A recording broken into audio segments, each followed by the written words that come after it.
Assalomu alaykum, Shalizi brend obunachilari. Biz hozirda Shahrixon tumanidamiz. Mana shunaqa chiroyli pardalarni ilyapmiz. Katta rom 10 metr, narigi tomonida yana 5 metr va yana uzun holatda. Bu yer esa G shaklida qilingan joyimiz. Ko'rib turganingizdek, karnizlari ham ideal holatda o'rnatildi.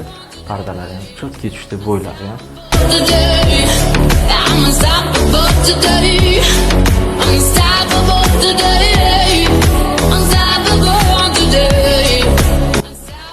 Bu yer yana bir qismi, romimizning uzun qismi. Bu yerga ham high-tech fasonda tikildi, ko'rib turganingizdek.